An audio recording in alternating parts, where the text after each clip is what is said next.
Sir నేను అనాథ పేద ముష్టివాడిని సార్. తల్లిదండ్రి చిన్నప్పుడే చచ్చిపోయారు. వీధుల్లో అడుక్కుందామంటే కుక్కల గోల, లాఠీల బెడద. అందుకనే సరాసరి ఇళ్లలో అక్కడ ఇళ్లలోకి వస్తే కీళ్లు విరిచేస్తారు. పో బయటికి. Okay sir, thank you. Smugglers అంటే బెగ్గర్స్ కూడా లోకువైపోయారు. అబ్బా, ఈ వ్యాపారానికి మంగళహారతి పాడేస్తాను అని ఆ రవితేజ గాడు, వేలం పాట పాడేస్తామని వీళ్ళు అంటుంటే ఇక ఎలాగయ్యా చచ్చేది? ఏం లాభం లేదండి.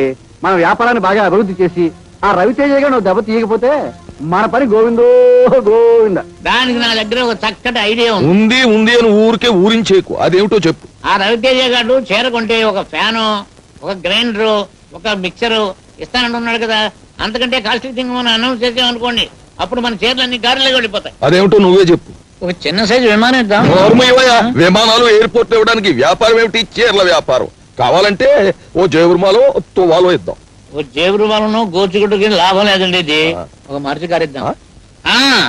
చీరకు ఒక కారు, చీర కొనండి, కారు ఎక్కండి అని ప్రచారం చేద్దాం. చెప్తున్నాడు, ఈ ఆలోచన బాగుందయ్యా. రేపే ఓ మారుతి కారు కొనేసి షోరూమ్ లో పెట్టించి. రండి బాబు రండి రండి.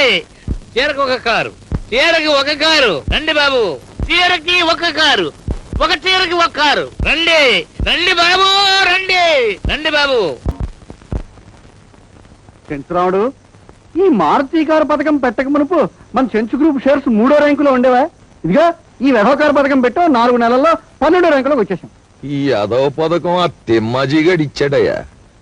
ఆ రవితేజ గారు స్టవ్లు ఇచ్చేస్తున్నాడు, కుక్కర్లు ఇచ్చేస్తున్నాడు, ఈజీ చైర్లు ఇచ్చేస్తున్నాడు, సైకిళ్ళు ఇచ్చేస్తున్నాడు. మనం అంతకంటే పెద్ద లెవెల్లో ఓ రైలు కారు ఎట్టేద్దాం, కస్టమర్లు అందరూ కొట్టుకుని చచ్చిపోతారు అన్నాడు. దా దా కారు ఎట్టేద్దాం అని కారు కోతలు కూర్చో. ఇప్పుడు చూడు 12 పోయింది, గో బద్దలైపోయింది. మామిడి మిగిలింది, అందుకు సంతోషించండి.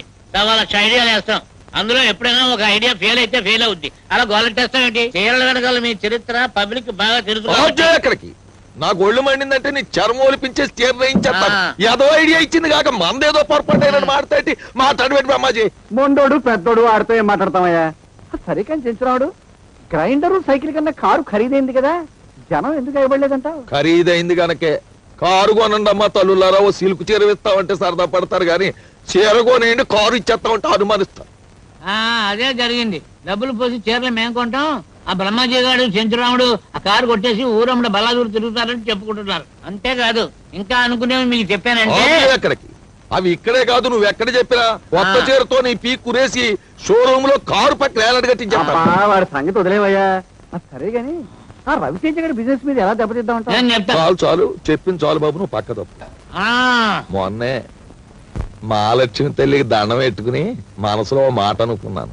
అది గనక జరిగిపోయిందా ఆ రవితేజ గారు మొత్తం మనం టాప్.